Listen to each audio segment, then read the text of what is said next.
এই সমাজে যখন কেউ দুর্বল হয়ে পড়ে তখন তার চারপাশের মানুষ সুযোগ বুঝে তার উপর চেপে বসে। ঠিক তেমনি আমাদের সমাজের সিস্টেমও কখনো কখনো জীবিত মানুষকে মৃত বানিয়ে ফেলে, আবার মৃত মানুষের অস্তিত্ব মুছে দেয়। প্রিয় মালতী সিনেমাতেও এই নির্মম বাস্তবতার প্রতিফলন দেখা গেছে। এই সিনেমাটি আপনার মন ছুঁয়ে যাবে। তো চলুন আর বেশি কথা না বলে ভিডিওটি শুরু করি। গল্পের শুরুতে আমরা পলাশ ও মালতীকে দেখতে পাই। তারা তাদের তৃতীয় বিবাহ বার্ষিক পালন করছে। তারা তাদের অনাগত সন্তানকে নিয়ে অনেক আনন্দে মেতেছে। সেখানে তাদের ভালোবাসার সুখ দুঃখের গল্প জানা যায়। পরের দিন পলাশ তার তৃতীয় বিবাহ বার্ষিকীর মিষ্টি নিয়ে কাজে যায়। পলাশ কাজ করে একটা মার্কেটে টাইলসের দোকানে। সেখানে সে তার বিবাহ বার্ষিকীর মিষ্টি খাওয়ায়। কিছুক্ষণ পর মালতী তার হাজবেন্ডকে ফোন দিতে থাকলে তা বন্ধ পায়। সে বাইরে কোনো কিছু লক্ষ্য করে। মালতী টিভি অন করলে দেখতে পায় মার্কেটে আগুন লাগার নিউজ। আর যে মার্কেটে আগুন লেগেছে সেখানে পলাশ কাজ করত। আগুন লাগার নিউজ পলাশের বন্ধু রাজ্জাককে জানায়। তাদের আরেক বন্ধু রাজ্জাক পলাশের সবচেয়ে কাছের বন্ধু। সে পেশায় একজন শিক্ষক, পাশাপাশি তার একটা বইয়ের দোকানও আছে। সে মার্কেটে আগুন লাগার কথা শুনে মালতীর কাছে চলে আসে। রাজ্জাক মালতীর কাছে এসে বলে পলাশের ফোনে কল ঢুকছে না, কি হয়েছে ওর। মালতীও কান্না করতে করতে বলে আমি অনেকক্ষণ যাবৎ ওকে ফোন দিচ্ছি, কিন্তু ও ফোনটা ধরছে না। মালতীর কাছে এইসব কথা শুনে রাজ্জাক সিদ্ধান্ত নেয় আগুন লাগা মার্কেটের মধ্যে যাবে পলাশের খোঁজ করতে। তাই মালতীকে পরে আসতে বলে। একা আগে মার্কেটে পলাশের খোঁজ করতে চলে যায়। রাজ্জাক একসময় খুঁজতে খুঁজতে আগুনে ঝলসে যাওয়া অবস্থায় পলাশকে দেখতে পায়। তাই হাসপাতালে নিয়ে যাওয়ার জন্য একটা টেম্পুতে তোলে। তারপর রাজ্জাক তার আরেকটা বন্ধুর মাধ্যমে মালতীকে ব্যাপারটা জানায়। আরেক বন্ধু রাজ্জাকের কথা মতো মালতীকে টেম্পুর কাছে নিয়ে আসলে মালতী ঝলসে যাওয়া পলাশকে দেখে চিৎকার দিয়ে ওঠে। এরপর শুধু কান্না করতে থাকে। কি করবে না করবে কিছু বুঝতে পারছে না। একসময় মালতী ঝলসে যাওয়া শরীরে হাত দিতে থাকলে তা মানা করে রাজ্জাক, আর বাতাস করতে থাকে। তখন দেখা যায় তাদের এক বিশাল জ্যামের মধ্যে আটকে থাকতে। একসময় মালতী নিজেই জ্যাম সামলানোর চেষ্টা করে, কিন্তু কোনো লাভ হয় না। আরও পলাশের কাছে ফিরে আসলে দেখে সে মারা গেছে। এ যেন মুহূর্তের মধ্যে এক গাদা স্বপ্নের সমাপ্তি। মালতী কান্না করতে করতে বেহুশ হয়ে পড়ে। একসময় জ্যামের মাঝে পলাশের শরীর থেকে গন্ধ বের হলে ড্রাইভার জানায় দ্রুত নিয়ে যান, এমন গন্ধওয়ালা লাশ রাখা যাবে না। তাই দ্রুত পলাশকে পোড়ানোর জন্য শ্মশানে নিয়ে আসা হয়। এরপর মালতী তার মৃত হাজবেন্ডের সকল কার্যক্রম করতে থাকে। সকল কার্যক্রম শেষ করে মালতী তার শ্বশুর বাড়ি আসলে শ্বশুর বলে পলাশ কি মরে যাওয়ার আগে কোনো টাকা পয়সা জমাতে পেরেছে। মালতী জানায় না, আর বলে আমাদের বাচ্চার জন্য কিছু ট্যাক্স জমা রাখা হয়েছে, তা একদম সামান্য। পলাশের শ্রাদ্ধ করার জন্য মালতীর শ্বশুর একসময় সেই টাকাও চেয়ে বসে, যা নিরুপায় হয়ে শুধু শোনে মালতী। তারপর সেখানে আরও কিছু কার্যক্রম শেষ করে বাসার দিকে যায়। যেতে যেতে পলাশের সাথে অনেক সুখের স্মৃতি মনে করতে থাকে। এরপর বাসায় আসা মাত্রই পলাশের শার্ট জড়িয়ে কান্নায় ভেঙে পড়ে। রাতে পলাশকে খুঁজতে থাকে। একটা স্বপ্নের এমন সমাপ্তি আসলেই করুণ। সকাল হলে আগুনে ঝলসে হাসপাতালে ভর্তি হওয়া মামাকে দেখতে যায় মালতী, যার অবস্থাও ভালো না। ওইদিকে রাজ্জাক টিভিতে এক নিউজ দেখতে পায়। নিউজটা হচ্ছে যারা মার্কেটের আগুনে মারা গেছে সরকার তাদেরকে 20 লাখ টাকা দেবে। খবরটা শুনে পলাশের বাবা, সেখানে একজন লোক তাকে বলে সন্তান মারা গিয়ে আপনাকে একটু বড় লোক বানিয়ে দিল। পলাশের বাবা জানায় আগে টাকা পাই, সরকারি টাকা, অনেক কাহিনী আছে। ওই দিন রাতে সরকারি 20 লাখ টাকার কথা মালতীকে জানাতে তার বাসায় আসে রাজ্জাক, আর সাথে নিয়ে আসে ফ্রেমে বাঁধানো পলাশের একটি ছবি। সে আরও জানায় সকালে মার্কেটের কমিটির সাথে দেখা করতে হবে। সেই সময় বাড়ির মালিক এসে জানায় এই মাস থেকে আপনার 2000 টাকা ভাড়া বাড়ানো হয়েছে।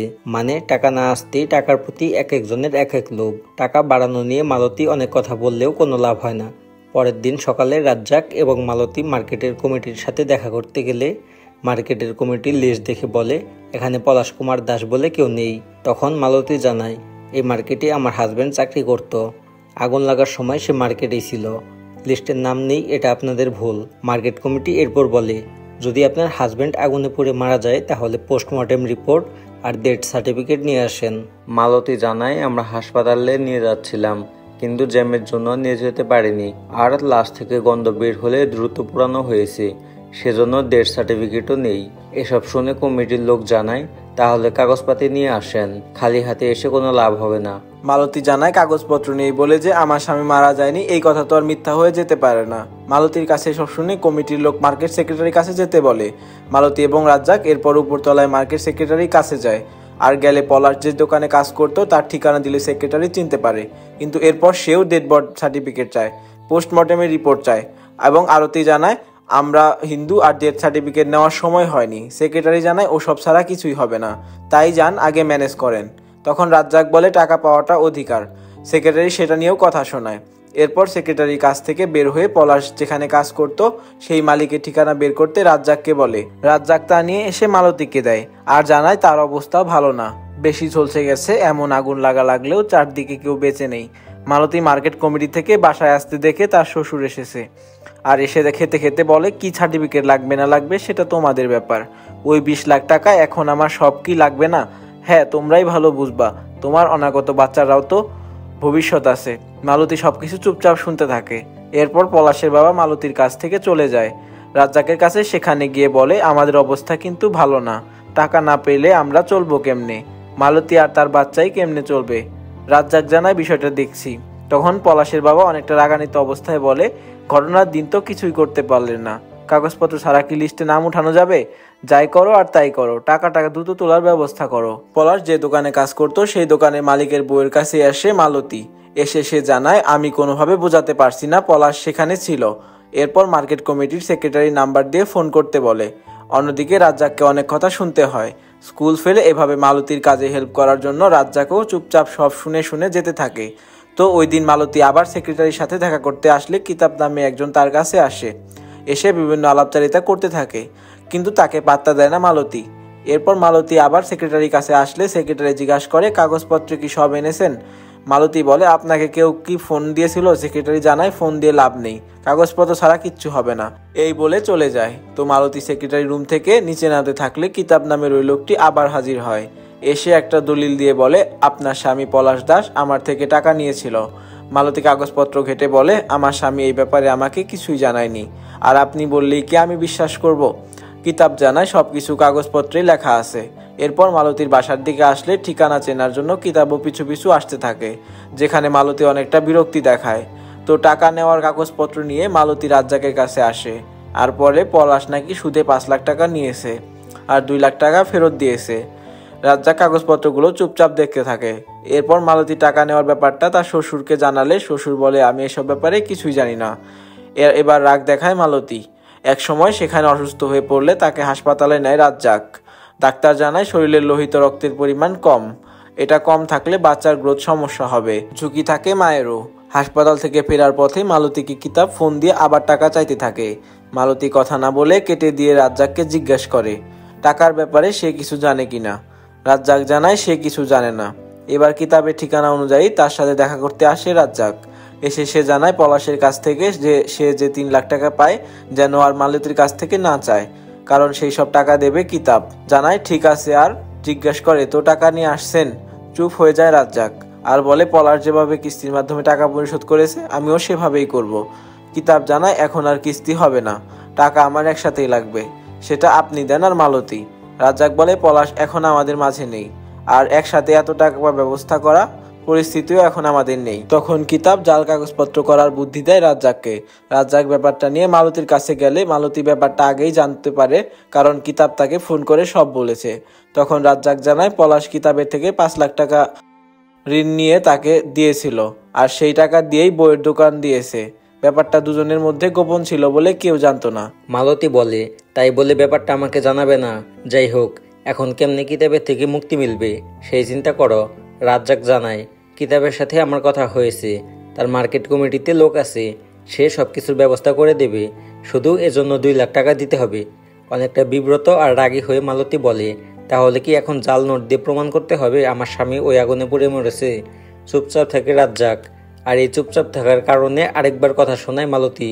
এবার সঠিক পথে টাকার জন্য উকিলের কাছে যায় মালতী। উকিল জানায় সবকিছু ব্যবস্থা করা হবে, সিস্টেম আছে, তুমি টাকা না পাওয়া পর্যন্ত অন্য কেউ টাকা পাবে না। 3 থেকে 10 বছর পর্যন্ত সময় লেগে যেতে পারে, এত বছর কি কন্টিনিউ করতে পারবে? আমার ফিস আছে, আবার মামলারও কিছু ব্যাপার স্যাপার আছে। উকিলের কাছে মালতী এসব শুনতে থাকলে তাকে বারবার ফোন দিতে থাকে কিতাব, আর প্রতিবার ফোন কাটতে থাকে সে। একসময় বাড়িওয়ালা ফোন দেয় মালতীকে। এবার সে ফোন ধরলে বাড়িওয়ালা বলে, আপনার পাওনাদার দেখে আমার বাড়ি চলে এসেছে। আরো বিভিন্ন কথা শোনাতে থাকলে মালতী জানায়, এই ঝামেলা আর আপনার কাছে আসবে না। এরপর মালতী সোজা কিতাবের দোকানে যায় আর তার জাল কাগজপত্রের ব্যাপারে সায় দেয়। তার রুমে দরজায় অন্য তালা লাগানোর ব্যাপারটা বাড়িওয়ালাকে জানালে বাড়িওয়ালা বলে দরজা খুলে দিতে পারি, কিন্তু 1 ঘন্টার মধ্যে রুম খালি করে চলে যেতে হবে। সেখানে দুজনের মধ্যে অনেক কথা কাটাকাটি হয়। এরপর বাড়িওয়ালা চলে গেলে তার পিছু পিছু যায় মালতী, আর তখন সিঁড়িতে সে পড়ে যায়।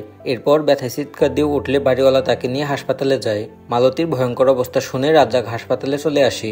এরপর মালতীর সিজারের জন্য ফর্মে রাজ্জাক সিগনেচার করে। ওখানে ডাক্তাররা মালতীর কেউ আছে কিনা জিজ্ঞেস করলে রাজ্জাক জানায় আমি ফ্যামিলির। এরপর মালতীর 1 মেয়ে বাচ্চা হয়। ডাক্তার জানায় মেয়ের ওজন 3 পাউন্ডেরও কম, আর মায়ের অবস্থা ভালো না, এ নেগেটিভ রক্ত লাগবে। রক্তের কথা শুনে রাজ্জাক ফোন দেয় পলাশের বাবার কাছে। তারপর জানায় মেয়ে হয়েছে।